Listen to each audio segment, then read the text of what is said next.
Welcome in all-in-one YouTube channel. اگر آپ نے ہمارے چینل کو سبسکرائب نہیں کیا ہے تو چینل کو سبسکرائب کرنے کے ساتھ ساتھ اس بیل آئیکن کو پریس کریں تاکہ آپ دیکھ پائیں ہماری ویڈیوز سب سے پہلے۔ شہر ممبئی میں رویت حلال میں اختلاف کی وجہ سے مسلمانوں میں عید الفطر کو لے کر تشویش کا اظہار کیا جا رہا ہے کہ عید الفطر کون سے روز ہوگی۔ شیعہ عالم دین مولانا ظہیر عباس رضوی نے دریافت کرنے پر کہا کہ آج بدھ کو شیعہ برادری کا 28واں روزہ ہوگا اور بدھ کی 29ویں شب ہے اور جمعرات کو شیعہ برادری کا 29واں روزہ ہے۔ مولانا ظہیر عباس رضوی نے کہا کہ عید الفطر چاند کی شہادت کے حساب سے منائی جائیں گی۔ انہوں نے کہا کہ رمضان المبارک کے چاند کا کوئی اختلاف نہیں ہے کیونکہ مہاراشٹر کے 2/3 مقامات پر چاند ثابت ہو گیا تھا اور ممبئی میں چاند ثابت نہیں ہوا تھا۔ آل انڈیا سنی جمعیہ علماء کے رکن اور مولانا منصور علی خان مرحوم کے بیٹے مولانا محمد سلطان خان نے کہا کہ چاند کا کوئی اختلاف نہیں ہے اور ہمارے یہاں جمعرات کو 28واں روزہ ہے۔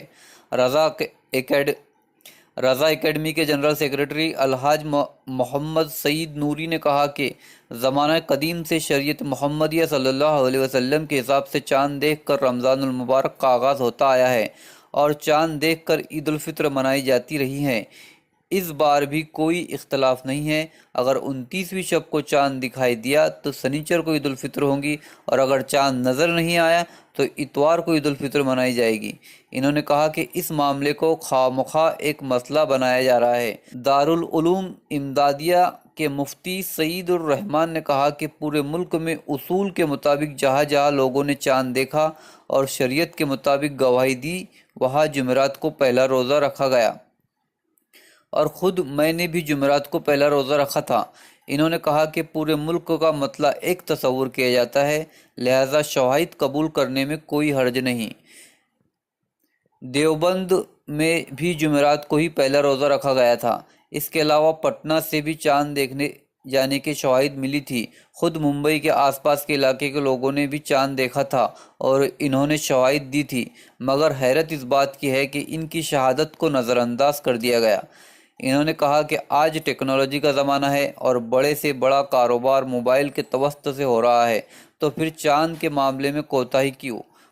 مفتی سعید الرحمان نے کہا کہ جمعرات کو ملک کے کئی حصوں میں 29واں روزہ ہے اور اگر شام میں چاند دیکھے جانے کی شہادت مل جاتی ہے تو جمعے کو روزہ ہوگا، ورنہ جمعے کو جنہوں نے 29واں روزہ رکھا ہے ان کا 30واں روزہ ہوگا۔